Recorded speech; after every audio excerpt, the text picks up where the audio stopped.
hebdomadaire. Cette deuxième partie est consacrée au référendum au Sénégal. Et pour parler justement du référendum au Sénégal, nous ont rejoint Émile Bahoum. Vous êtes le responsable de la Convergence des jeunes républicains COJER. Bienvenue, merci d'avoir accepté notre invitation. Merci de m'avoir invité.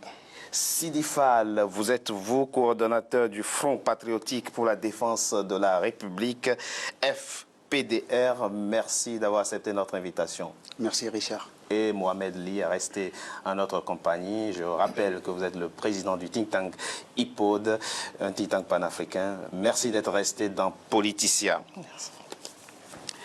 Pendant que plusieurs de ses homologues rêvent d'un nombre illimité de mandats présidentiels, lui veut limiter le sien. Lui, c'est Macky Sall, le président du Sénégal. Un référendum est prévu pour le 20 mars 2016. Référendum dont ne veut surtout pas entendre parler l'opposition qui appelle à voter non. Avant d'en parler, je vous propose de suivre ce sujet. Il est signé Oumoka Somba. Le 20 mars 2016, les Sénégalais voteront l'application du projet de loi constitutionnel. Le président Macky Sall et ses alliés font la promotion du oui. Ils sont d'avis que l'adoption de ce projet de loi permettra d'élargir et de pérenniser les acquis démocratiques du Sénégal.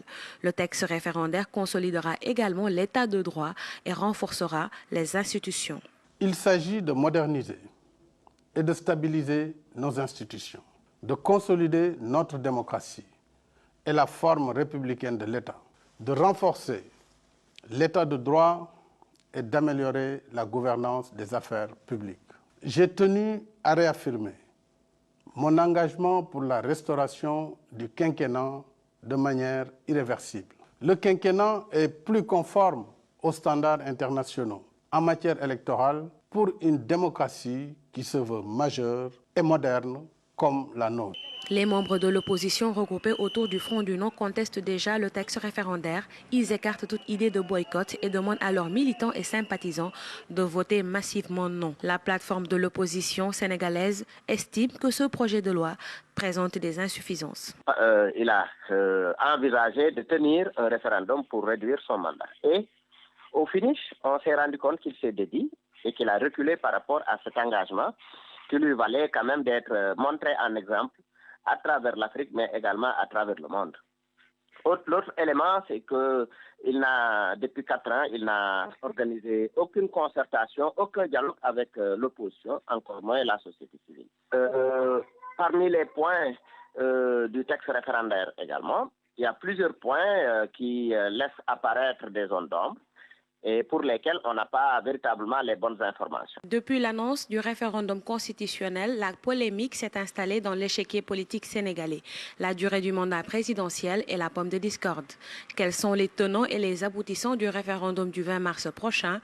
Quelles sont les implications politiques de ce référendum? Pour l'opposition, dès lors que le président de la République a renoncé à réduire son mandat de 7 à 5 ans, le référendum est viré de son sens et ne devait pas avoir lieu. Par contre, pour le président de la République, son cas, il y a des réformes quand même qui sont importantes, comme la diaspora qui pourrait maintenant élire ses députés, l'avancée sur le statut de l'opposition, les droits économiques, etc. Donc cela peut-être pourrait constituer quand même quelques avancées. Mais sur le plan politique, je crois qu'il ne faut pas s'attendre au miracle. Je ne vois pas quand même un bouleversement majeur de l'échiquier politique sénégalais parce que les prérogatives du président de la République sont intactes. Le champ politique, en dépit de quelques réformes, quelques mesures, mais restera presque le même. Donc, moi, je ne pense pas quand même que l'issue de ce référendum-là pourra impacter de quelque manière que ce soit sur quand même l'avenir politique du Sénégal. La prochaine élection présidentielle aura lieu en 2019. Le président Macky Sall terminera son septennat.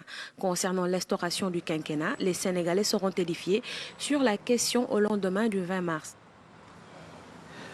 Monsieur Fall, vous faites partie des opposants virulents à ce référendum et vous appelez à voter non. Qu'est-ce qui, dans la réforme proposée, vous gêne? Au fait, ce n'est pas la proposition de Macky Sall, mais ce que nous pouvons dire aujourd'hui, que Macky Sall est l'incarnation aujourd'hui du désespoir dans toutes ses dimensions. Et qu'il l'a montré à travers 4 ans de pouvoir qu'il tâtonne à travers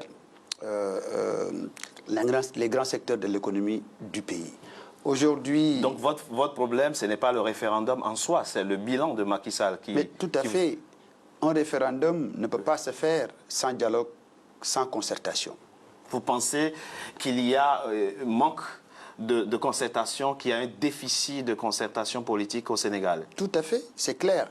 Et je pense que Macky Sall, depuis qu'il a été élu aux affaires, n'a jamais discuté avec l'opposition sénégalaise, ni aussi avec les différents secteurs de l'économie du coup, pays. l'opposition sénégalaise a le sentiment d'être écartelée. Le fait de décider d'aller au référendum plutôt que de se concerter avec l'opposition, ça vous donne le sentiment d'être marginalisé, écartelé, c'est cela? Absolument. Il l'a démontré par son comportement. M. Bafoum, que répondez-vous à votre compatriote? Je crois qu'avancer aujourd'hui qu'il n'y a pas de concertation, c'est ignorer totalement le travail que la Commission nationale des réformes des institutions a abattu. Cette commission qui a été mise en place par le président Macky Sall avait pour mandat de mener des concertations larges, participatives et inclusives. Deuxièmement, ces concertations ont eu lieu? Elles ont eu lieu. Mais quand il parle de concertation, il parle de concertation directe entre le chef de l'État et les différents acteurs politiques du Sénégal.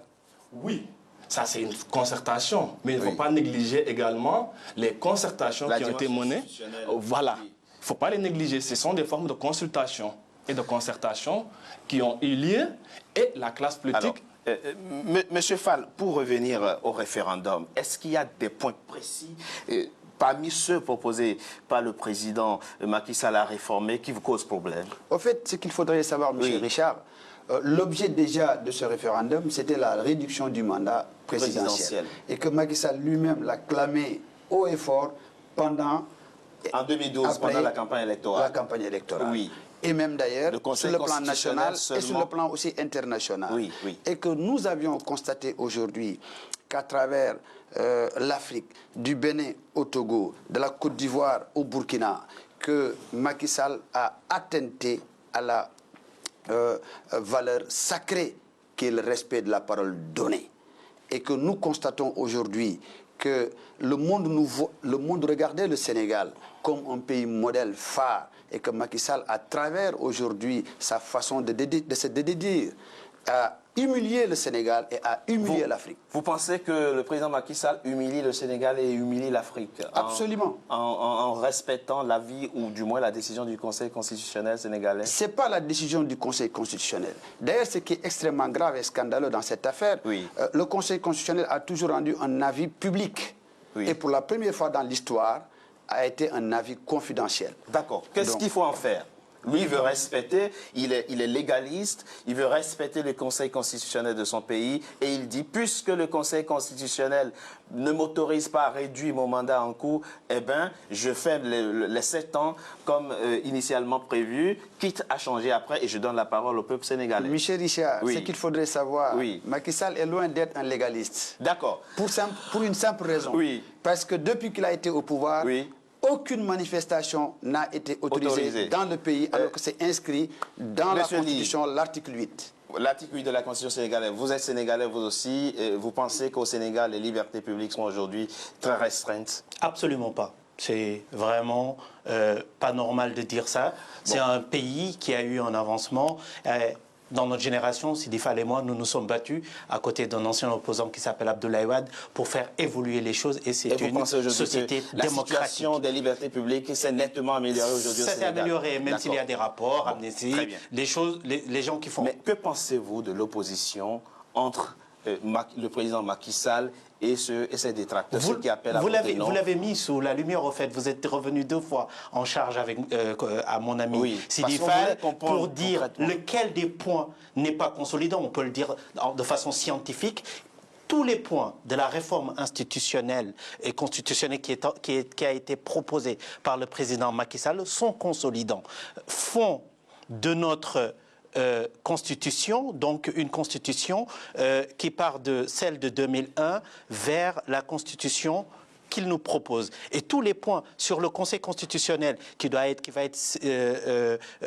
pouvoir être saisi des questions prioritaires de constitutionnalité, c'est quelque chose pour lequel on s'est battu. Pour le Conseil qui passe de 5 à 7 membres avec un rééquilibrage qui fait que tous les membres ne seront pas nommés par le président de la République, mais 2 seront proposés par le président de l'Assemblée nationale. C'est une demande que nous avons faite parce que le think tank IPOD a travaillé dans le cadre de ces réformes à faire une proposition de 35 propositions. Monsieur Fall, et cela faisait partie de nos propositions. Les Sénégalais ont envie de comprendre. Vous les appelez à voter non.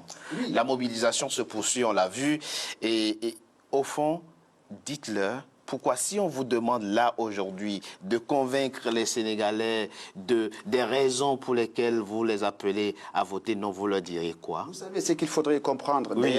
Sur les 15 points du président de la République qu'il propose aujourd'hui au peuple sénégalais, stabilisation, modernisation, démocratisation, il renforce les pouvoirs du président de la République. Or, dans une bonne démocratie, on a besoin de l'équilibre des pouvoirs.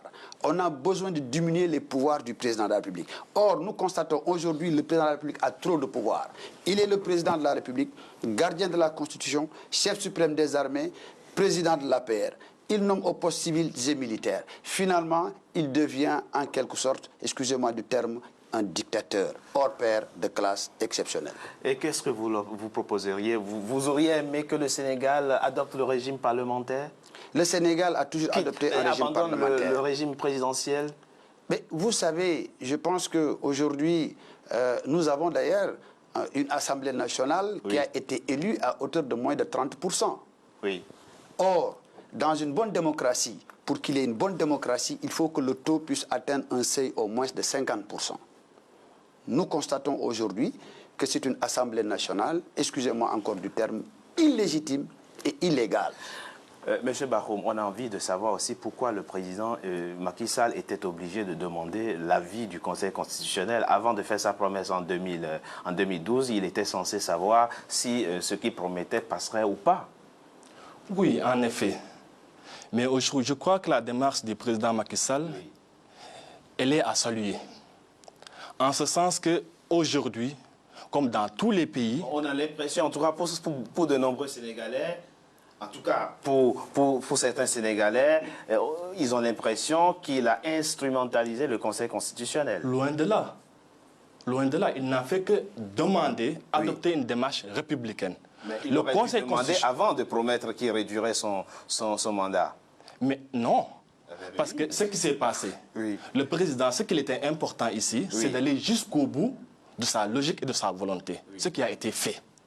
Maintenant, il se trouve que cette démarche, certes salutaire, n'est ni conforme à l'esprit de la Constitution, encore moins à la pratique.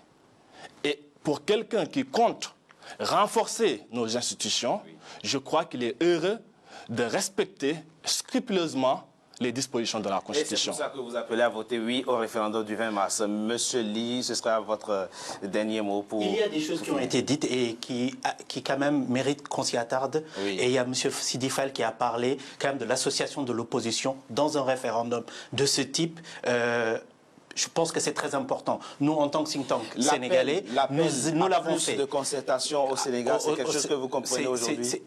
Il faut que cela se fasse, d'autant plus que j'en ai fait un appel public au président de la République, après remise du rapport de la CNRI, de dire, attention, l'opposition la plus significative de ce pays, parce qu'elle a été invitée aux travaux de la CNRI, mais n'a pas répondu. Monsieur le Président de la République, vous avez la responsabilité historique et politique de leur parler. Mais par contre, ce qui s'est passé, de son retour à Bujumbura, le Président de la République, il a dit, à mon retour, je concerterai avec les partis politiques, et là, les partis politiques ont décliné cette offre-là, ce que je n'ai pas trouvé comme étant une attitude républicaine. Il faut dire autre chose, parce que c'est l'Afrique qui nous regarde. C'est l'Afrique qui nous regarde. Macky Sall n'a pas humilié le Sénégal, ce n'est pas possible. Il a élu le Sénégal au Conseil de sécurité. Mais je le dis et je le rectifie. Il a le droit de le penser. Il a le droit de le penser. Et je dis, un président de la République qui nous a valu le meilleur score pour être qualifié au Conseil de sécurité de l'ONU, qui est aujourd'hui le président de la CEDEAO, 350 millions d'Ouest africains, et qui tient bon le gouvernail, c'est un très bon président de la République. Merci à vous, messieurs, d'avoir accepté de participer à ce débat. Nous reviendrons sur cette problématique après le 20 mars. On verra ce que décidera le peuple sénégalais. En tout cas, sa décision sera respectée. Le Sénégal reste un pays quand même démocratique et on souhaite que les acquis démocratiques soient renforcés. Merci à vous, messieurs, d'avoir accepté notre invitation. Nous marquons une courte pause.